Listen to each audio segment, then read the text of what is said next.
अस्सलामुअलैकुम class 9 and biology student. क्योंकि देखें मैं इस वक्त जो सब्जेक्ट का लेक्चर दे रही हूँ वो बायोलॉजी के लिए, तो अगर पूरी क्लास 9 को कंफ्यूजन हो जाएगी कि मिस क्या कर रही हैं, जिन्होंने बायोलॉजी लिया हुआ है सिर्फ वही मेरा लेक्चर अटेम्प्ट करेंगे, ठीक है। इसलिए मैंने कहा कि biology student ready. Biology student, तो हमारा आज फर्स्ट लेक्चर है। आप अपनी बुक ओपन कर सकते हैं, उसका फर्स्ट चैप्टर आप कॉन्टेक्ट में देखिए क्या दिया हुआ। कंटेंट में देखिए क्या दिया हुआ है, इंट्रोडक्शन टू बायोलॉजी, ठीक है। तो सबसे पहले आपको ये बताना है कि व्हाट मीन्स बायोलॉजी, कि बायोलॉजी होता क्या है। Is a branch of science. सबसे पहले तो ये कि साइंस क्या चीज है। साइंस किसी भी चीज को जानना, पहचानना। अगर आप किसी केमिकल फॉर्म में, किसी सॉल्यूशन में उस चीज को स्टडी करना चाह रहे हैं तो केमिस्ट्री है। सॉल्यूशन आ गए, डिफरेंट टाइप के केमिकल्स आ गए, ठीक है, गैसेस आ गई। अगर आप किसी एनिमल पे रिसर्च करना चाह रहे हैं, किसी प्लांट पे रिसर्च करना चाह रहे हैं, तो वो साइंस की कौन सी ब्रांच हो जाएगी, बायोलॉजी। अब बायोलॉजी पे आ जाते हैं कि बायोलॉजी क्या चीज है। बायोलॉजी, ठीक है, बायोलॉजी। अब हम इसको part wise, bio means life, logy means study, यानी खुद ही इसकी मीनिंग आ गई। Study of life is called biology. Biology further divide into two main branches, zoology and botany, ठीक है। zoology जू, आप सब जाते हैं जू, गए भी होंगे। जू मीन्स एनिमल, ठीक है। लॉगी मीन्स फिर वही बात आ गई, स्टडी, यानी study of animal is called zoology। और बॉटनी प्लांट स्टडी, यानी study of plant is called botany. ये तो थी बायोलॉजी की टू मेन ब्रांचेस, ठीक है, ज़ूलॉजी और बॉटनी, जिसको हम दोनों को फर्दर डिस्कस करेंगे। इसमें डिफरेंट चैप्टर दिए गए हैं जो कि डिपेंड कर रहे हैं एनिमल्स पर भी और डिपेंड कर रहे हैं प्लांट्स पर भी। यानी हम जब एनिमल्स की स्टडी कर रहे होंगे या उसके कोई भी पार्ट को डिस्कस कर रहे होंगे, स्टडी कर रहे होंगे, तो आप माइंड में रखेंगे कि हम उस वक्त जूलॉजी पढ़ रहे हैं। और अगर हम किसी प्लांट को, किसी फ्लावर को, किसी भी उसकी चीज को आइडेंटिफाई कर रहे होंगे या उसकी इंटरनल स्टडी कर रहे होंगे, तो उस वक्त आप माइंड में रखेंगे कि हम बॉटनी डिस्कस कर रहे हैं, ठीक है। क्लियर कि zoology animal study, botany is plant study. अब आगे बढ़ते हैं हम। आपके उसके बाद है कि ब्रांचेस ऑफ बायोलॉजी, ठीक है। डिफरेंट ब्रांचेस आपकी बुक में दी हुई है। आपको जो वर्कशीट मिल रही है, ठीक है, उसमें आपको एमसीक्यूज पहले दिए गए, वो आपकी बुक का ही एक पार्ट है, कहीं और से नहीं दिए गए। आप परेशान नहीं हो, आप पहले उस चैप्टर को रीड कीजिए और फिर उन एमसीक्यूज में से करेक्ट ऑप्शन पे मार्क कीजिए। बात समझ में आ रही है? और अगर मेरे लेक्चर से आपको हेल्प मिल रही है तो आप उस लेक्चर को फॉलो करते हुए आप एमसीक्यूज करेक्ट जो है सेलेक्ट कर सकते हैं, ठीक है। अब नेक्स्ट आ जाते हैं। मैंने आपको शॉर्ट क्वेश्चन दिए हुए हैं। पहले दिया हुआ है डिफाइन बायोलॉजी है, फिर मेन ब्रांचेस हैं, और फिर मैंने आपको बताया हुआ है ब्रांचेस ऑफ बायोलॉजी, जिसमें मैंने खुद ही नेम दिए हुए हैं डिफरेंट, आपकी बुक में है। Morphology, it means external feature, external feature any plant, any animal. यानी इस वक्त ना ज़ूलॉजी चल रही है ना बॉटनी चल रही है। क्या चल रहा है हमारा इस वक्त, डिस्कस इस पर कर रहे हैं हम बायोलॉजी पर। बायोलॉजी में दोनों चीजें आ रही हैं, एनिमल भी आ रहा है, प्लांट भी आ रहा है। तो किसी भी एनिमल के एक्सटर्नल फीचर या किसी भी प्लांट के एक्सटर्नल फीचर की स्टडी करने को कहते हैं मॉर्फोलॉजी। अब आप कहेंगे एक्सटर्नल क्या चीज, पर बायोलॉजी में दोनों चीजें आ रही हैं, एनिमल भी आ रहा है, प्लांट भी आ रहा है। तो किसी भी एनिमल के एक्सटर्नल फीचर या किसी भी प्लांट के एक्सटर्नल फीचर की स्टडी करने को कहते हैं मॉर्फोलॉजी। अब आप कहेंगे एक्सटर्नल क्या चीज, यानी जो जाहिरी, जैसे आप लोग हैं, आपकी जो सामने फ्रंट पे शेप आ रही है फेस की, बॉडी की, जो आपकी सामने नजर आ रही, कलर नजर आ रहा है आपका, वो चीजें, उसको स्टडी करना क्या कहलाएगा? मॉर्फोलॉजी। ठीक है, यानी जो सामने हमें नजर आ रहा है, जी हाँ ये बॉय है, इसके बाल कर्ली हैं, इसका रंग फेयर है, इसकी टू आईज हैं, वन नोज है, यानी टू हैंड्स हैं, ये हम एक स्टडी करें जनरल, तो इस चीज को हम क्या कहेंगे? मॉर्फोलॉजी। Next,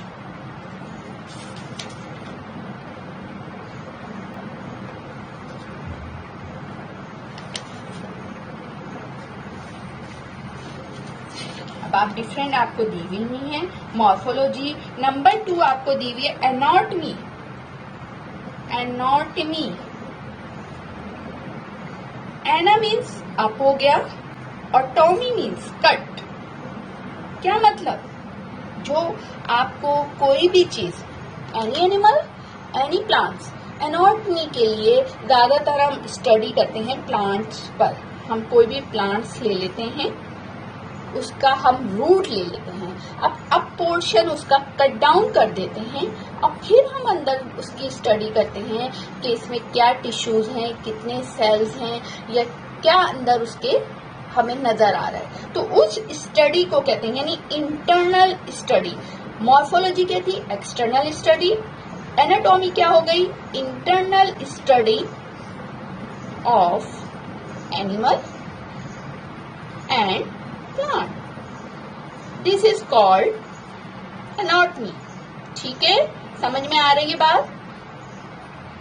next, histology.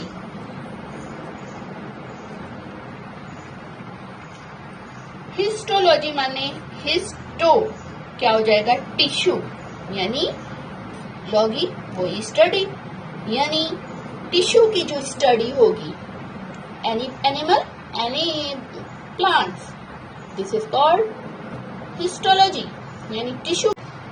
तो क्या वही अरेंजमेंट है? ठीक है, एक अरेंजमेंट हुई हुई है साइंस ने, इस तरह की अरेंजमेंट की है कि फिशेस में फिशेस, बर्ड्स में बर्ड्स, मैमल्स में मैमल्स। ठीक है, अब मैमल्स में आप ह्यूमन बींग्स को नहीं इन्वॉल्व कर सकते, हमारी एक अलग अरेंजमेंट है, मैमल्स की एक अलग अरेंजमेंट है। तो the study is called taxonomy.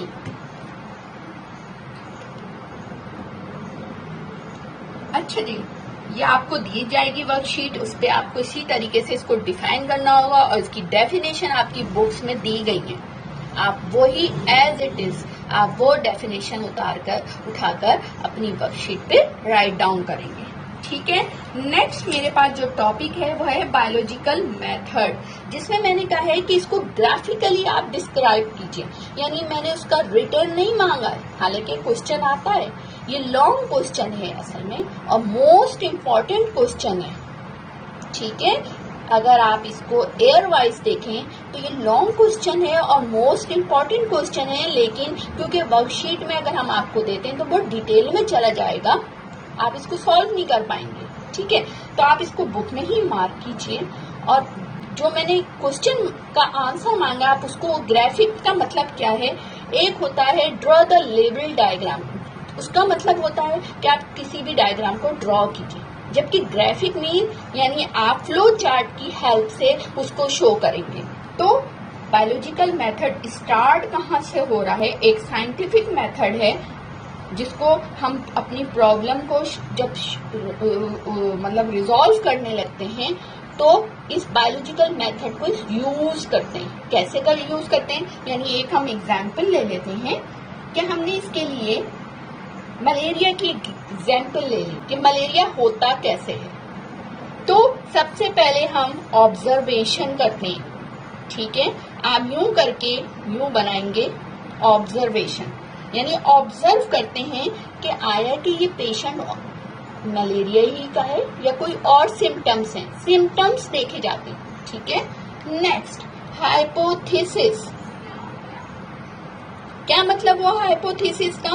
कि फिर हम कहते हैं मे बी मलेरिया या मे बी कुछ और, ठीक है। नेक्स्ट, उसके बाद हम डिडक्शन यानी हम उस पर थोड़ा सा रिड्यूस करते हैं, डिडक्शन। फिर हम क्या करते हैं?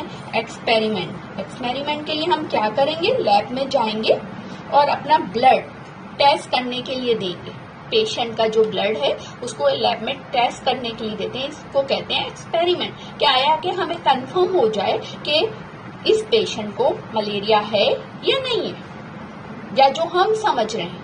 पहले हमने समझा, फिर हमने कहा मे बी शायद, फिर हमने उसमें थोड़ा सा उसको रिड्यूस किया और हमने क्या किया? फिर उस पेशेंट से ब्लड कलेक्ट करके हमने लैब में दे दिया कि वो हमें बताएगा कि मतलब कंफर्म मलेरिया इज यानी प्रेजेंट एंड एब्सेंट। एक्सपेरिमेंट के बाद हमारे पास रिजल्ट आ जाता है, ठीक है। रिजल्ट आ गया, उसमें हमें पता चल जाएगा कि पेशेंट जो है उसमें मलेरिया है या नहीं है। जैसे ही हमें कंफर्म हो जाता है, ठीक है, उसके फौरन बाद हम रिजेक्ट और एक्सेप्ट करते हैं। यानी हमें जो हमारा एक्सपेरिमेंट है जो हमने लैब में दिया हुआ है वो हमें बताता है कि हाँ आप कितने % सच थे और कितने % गलत थे।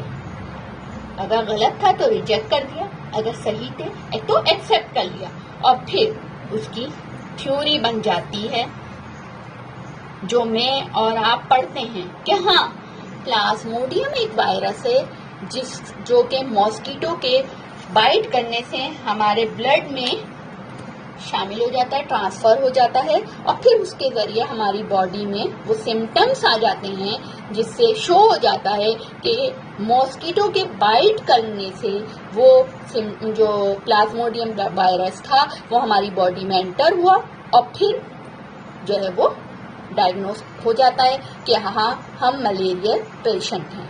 तो इसकी एक थ्योरी बन गई। इस पूरी चीज को कहा जाता है ग्राफिक लाइफ साइकिल। ऑब्जर्वेशन आप इस तरीके से बनाएंगे जैसे मैंने आपको बना के दिखाई है। हाँ, ऑब्जर्वेशन आप एरो से शो करेंगे और फ्लो चार्ट की हेल्प है।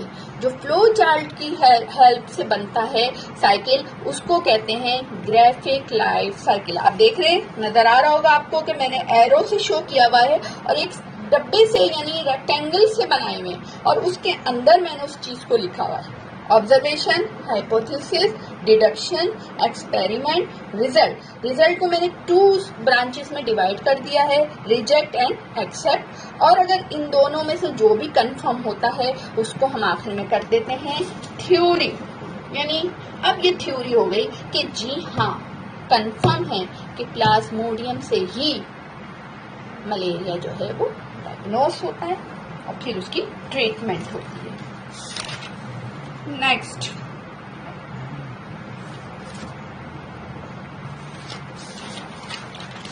अब आप अपनी बुक पे ही आ जाइए बेटा। आपको दिया हुआ है contribution of Muslim scientist, contribution of Muslim scientist team में, आप उसको अपनी बुक में ही रखिए। अगर आपको वर्कशीट में दिया गया है तो आप उसमें से कोई 5 मुस्लिम साइंटिस्ट उठाइए और जो उनकी बायोलॉजी में कंट्रीब्यूशन हुई है आप उसको राइट डाउन कर दीजिए। और अगर वो आपको वर्कशीट में नहीं है तो बस आप वहीं बुक में ही उसको रहने दीजिए, लेकिन आपको वो याद करना है। Important question as a MCQs या एज अ डिटेल या लॉन्ग मतलब शॉर्ट क्वेश्चन, ओके। इसी तरह नॉन मुस्लिम भी आपकी बुक में दिया हुआ है, contribution of non Muslim scientist, वो भी आपको इसी तरीके से देखें। अगर वर्कशीट में दिया है तो ठीक है, अदरवाइज नेक्स्ट आपको मिलेगा topic describe the impact of biological study on human welfare. आपको मिल रहा होगा, आगे बढ़ते जाइए, ठीक है। मुस्लिम साइंटिस्ट के बाद नॉन मुस्लिम साइंटिस्ट और उसके बाद biological impact of biological study on human welfare, वो भी आपको दिया हुआ है, आपकी बुक में है, सब कुछ आपकी बुक में है, कुछ बाहर से नहीं है। आपको पढ़ना ही बुक से है, ठीक है। इसमें आपको दिया हुआ है प्रोडक्शन ऑफ फूड, उसके बाद आपको दिया हुआ है इम्प्रूवमेंट ऑफ हेल्थ, ये सब ह्यूमन वेलफेयर में आ रहा है। फिर दिया हुआ है improvement of environment and genetic engineering, यानी ये सब चीजें मोस्ट इम्पॉर्टेंट रोल परफॉर्म करती हैं आपकी बायोलॉजिकल स्टडी, जो आपके क्या इम्पैक्ट पड़ता है इन चीजों से, प्रोडक्शन ऑफ फूड, ठीक है, इम्प्रूवमेंट ऑफ हेल्थ। बायोलॉजी ने क्या किया, साइंस ने क्या क्या, कितनी इम्प्रूवमेंट की, कितनी मेडिसिन हैं, कितनी वैक्सीनेशन हैं, ये सब आपको बताना है, ठीक है।